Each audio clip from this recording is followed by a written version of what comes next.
YCP నేత సజ్జల మీడియాతో మాట్లాడుతున్నారు. లైవ్ చూద్దాం. అద్భుతం జరిగిపోయింది, చట్టబద్ధత వచ్చింది, పార్లమెంట్లో యునానిమస్ గా అన్ని పార్టీలు సపోర్ట్ చేశాయన్న పెద్ద మనిషి చంద్రబాబు నాయుడు గారు మరి 17లో కటీఫ్ చెప్పాక బీజేపీతో 18లో అప్పుడు ఏదో ధర్మ పరిరక్షణ ఏదో చేసినట్టున్నారు ప్రభుత్వం ఖర్చుతో డబ్బులు పెట్టి ఢిల్లీలో. అక్కడ ఏమిచ్చినా పీఎం క్వశ్చన్ చేసి ఆయన మోడీ గారిని ఏమిచ్చినా ఇంత మట్టి చెంబు నీళ్లు ఇంత మట్టి ఇచ్చారని అనలేదా? అది అది ఆ రెండు పక్కన పెట్టిన ఆయన చెల్లించాడు. ఎందుకంటే ఆయన ఈ రోజు ఏమనాలో అదే అని అంటాడు. వాళ్ళ ఉప ముఖ్యమంత్రి అది ఒక ఎవరు రాజధాని కాదు, కొంతమంది వాళ్ళ కోసం కట్టుకుంటున్న ఇదని తను అన్నాడు. అవన్నీ ఉన్నాయి హిస్టరీ. అంటే ఎవరు దాంట్లో ఈయన ధైర్యం ఏంటంటే రోజు సగటు మనిషి కానీ లేదా ఎవరు పనుల్లో వాళ్ళు ఇవన్నీ చూడరు కదా అనేది. ఊదర కొడితే దడదడదర కొడితే అవి నిజమే కావచ్చు అనుకుంటారు కదా.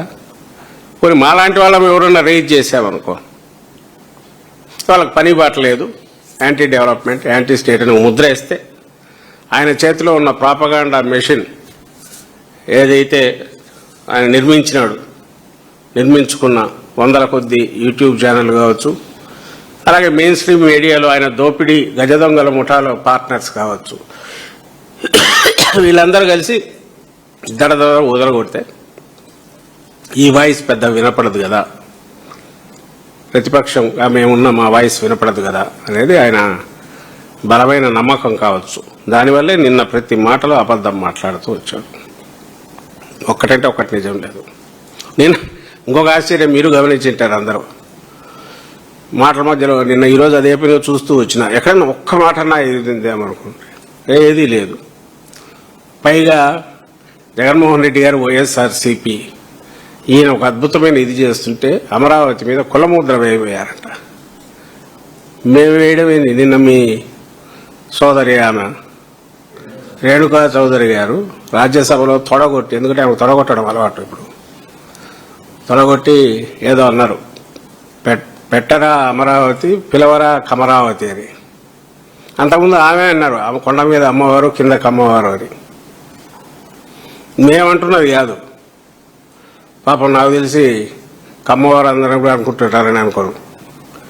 ఎందుకంటే ఇది ఒక్కలంది కాదని వాళ్ళకు తెలుసు. కానీ నీకుంది, చంద్రబాబు నాయుడు గారికి ఉంది అనేది. ఎందుకుంది అనుకుంటున్నా అంటే నేను అనుకోవట్లా. ఆమె అంత మాట అంటే ఒక్కడంటే ఒక్కడు దాన్ని డినై చేయలే. టీడీపీ నుంచి అదేందమ్మా అట్లంటావు, ఇది అందరి రాజధాని కదా అని అన్నా. పైగా ఆయన లోకేష్ బాల్కనీలో కూర్చొని ఆమెకు దండం కూడా పెడుతున్నాడు. మంచి మాట అన్నావు పెద్దమ్మ, ఎంత చక్కటి మాట అన్నావు అన్నట్టు ఆయన పోజ్ ఇచ్చాడు. ఇది అక్కడ పిక్చర్. నిన్న చూస్తే ఈయన మరి ఇట్లా ఎట్లా అనగలుగుతున్నాడు నాకు అర్థం. అంటే కులం ముద్ర మేమేస్తానమా? జగన్మోహన్ రెడ్డి గారు ఎప్పుడైనా వేశారా? కొన్ని మా పార్టీ నాయకులు ఎవరైనా వేశారా? నీ అవినీతికి అది ఓ పెద్ద ఇదే అని చెప్పి ఒక ఖజానా మొత్తం దోచుకోవడానికి నువ్వు చేసుకున్న ఏర్పాటని నిందిస్తున్నావు. రాష్ట్రాన్ని ముంచి నీ అవినీతికి నువ్వు ఏర్పాటు చేసుకున్న వ్యవహారం అని చెప్పి విమర్శిస్తున్నావు ఆధారాలతో సహా. అంతే తప్ప కులమని మేమెప్పుడు అన్నాము. మీరు మీ వీళ్ళు వాళ్ళు చెప్పుకుంటున్నారు, నువ్వు దాన్ని ఖండించట్లా. ఏ తర్వాత నేను చెప్పదలుచుకునేది అంటే to start with Jaganmohan Reddy గారు ఈ రాష్ట్రంలో మనకున్న ఇప్పుడున్న సినేరియోలో ఎవరు అవునన్నా కాదన్నా రెండు పార్టీలు ప్రధానంగా ఉన్నాయి. ఒకరు అధికారంలో ఉంటున్నారు, ఒకరు ప్రతిపక్షంలో ఉంటున్నారు. మిగిలిన పార్టీలు ఉన్నాయి. అయితే ఈసారి 3 పార్టీలు కలిసి కూటమి ఎక్కడ ప్రభుత్వంలో ఉన్నాయి. మా పార్టీ వైఎస్ఆర్ కాంగ్రెస్ పార్టీ, జగన్మోహన్ రెడ్డి గారి పార్టీ 40% ఓట్లు తీసుకుని ప్రతిపక్షంలో ఉన్నాం. ఇది ఎందుకు చెప్తున్నానంటే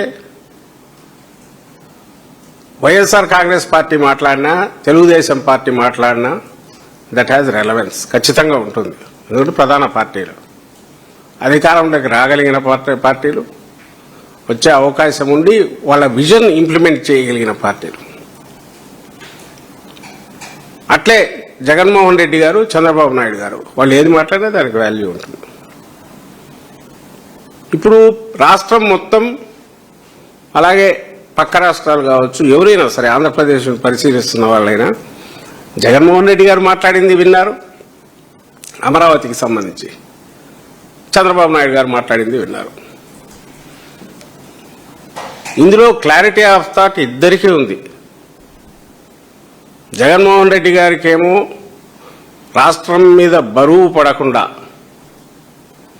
ప్రజలకు గుదిబండ కాకుండా 5 కోట్ల మంది ప్రజలకు రాష్ట్రానికి ఒక మంచి గ్రోత్ ఇంజన్ లాంటి క్యాపిటల్ కావాలి, ఎకనామిక్ పవర్ హౌస్ కావాలి. ఇది ఇతర నగరాలతో అతి తక్కువ సమయంలో పోటీ పడగలిగిన సామర్థ్యం దీనికి రావాలి. ఇందులో ఏమైనా తేడా ఉందా? రాష్ట్రం విడిపోయిన తర్వాత ఓట్ల పరంగానే కాదు, సీట్ల పరంగా కూడా పెద్ద ప్రతిపక్షంగా 67 సీట్లతో గెలిచిన రోజు ఆయన అదే చెప్పాడు. ఏమని చెప్పాడు జగన్మోహన్ రెడ్డి గారు? 30,000 ఎకరాల పైగా ప్రభుత్వ భూమి, ప్రభుత్వము, నాట్ రైతుల భూములు కొట్టమని కాదు, రైతులను ముంచి తీసుకోమని కాదు, ప్రభుత్వ భూమి ఉండాలి అన్నాడు. చంద్రబాబు నాయుడు గారు కన్వీనియంట్గా ప్రభుత్వాన్ని తీసేస్తాడు. నువ్వేన్నావు కదా 30,000 ఎకరాలు అంటాడు.